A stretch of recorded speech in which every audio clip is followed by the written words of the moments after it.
What were you here today at Trinity Church for? I just wanted to celebrate the royal wedding because I'm away from London and I'm in New York, and I thought what better place to spend it than actually at the oldest church in New York. Do you think typical Americans are into this?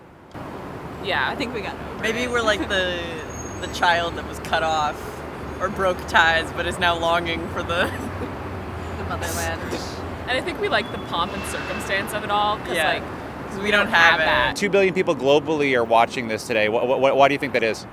I think it's something unique. I think that hasn't happened in a while. I think the last wedding was in the early 80s, so I was certainly around for that. I was in England at that time. I think it's something positive for people around the world to look to and watch and come together and be happy about. The Kennedys could have been a American royal family. Some people think the Clintons are. Were you into the Chelsea Clinton marriage? Do you think that's the analog to this, or is there a distinction? Well, they didn't put it on TV, but if they had, I definitely would have watched it. Yeah. I mean, she goes to NYU, Yeah. and I saw her in the bookstore once, and it was very exciting. Being English and being here in America, how did that make you feel? I felt a little bit strange in some way, but New Yorkers are so welcoming that it's actually been very exciting, and I've met many people here, so it's actually been, in some ways, I think maybe even better to spend it in New York than in London. And are you originally from the UK? Yes.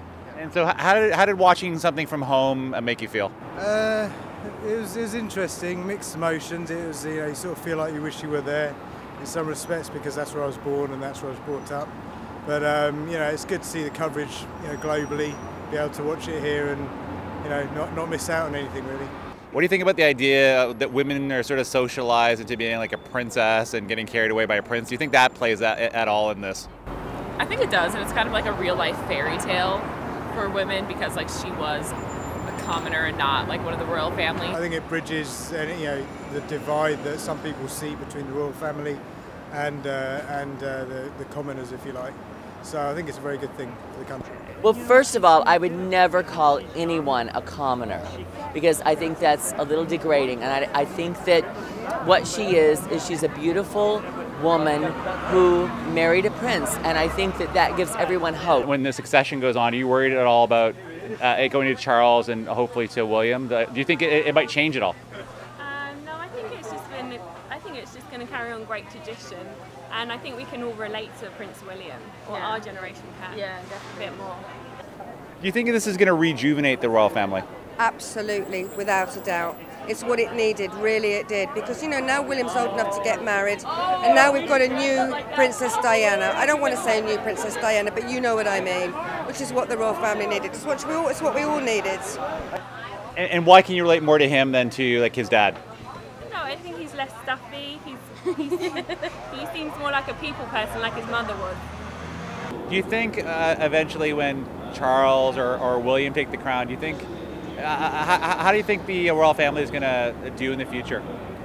I don't know. I think I've heard that people are a little anti-royal over there at the moment, and if anything, they probably want William to become king, but that would be kind of going against the whole point of it all, which is tradition.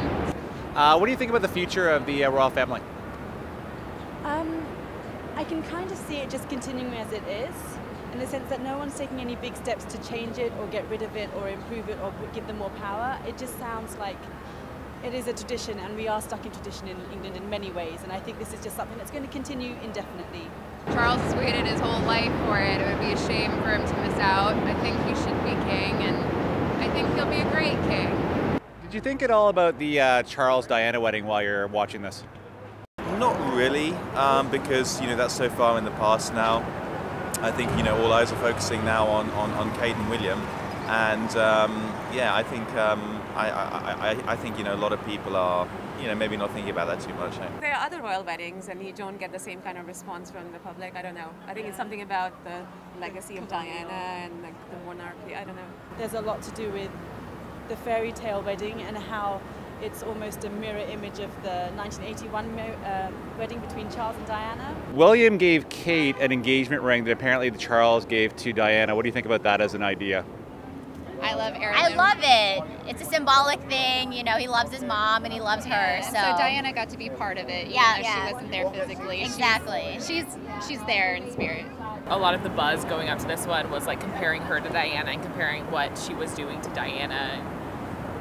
So yeah, I think it was very much discussed.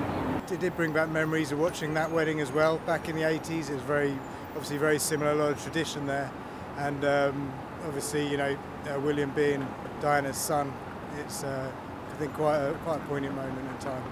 You know, it's really nice to have something to be excited about, something that's fun, that we can all celebrate. We've all had too much news, gloomy news for too long, so this is just fantastic. And I think that people really would like to see William happy, and that this is really going to be the fairy tale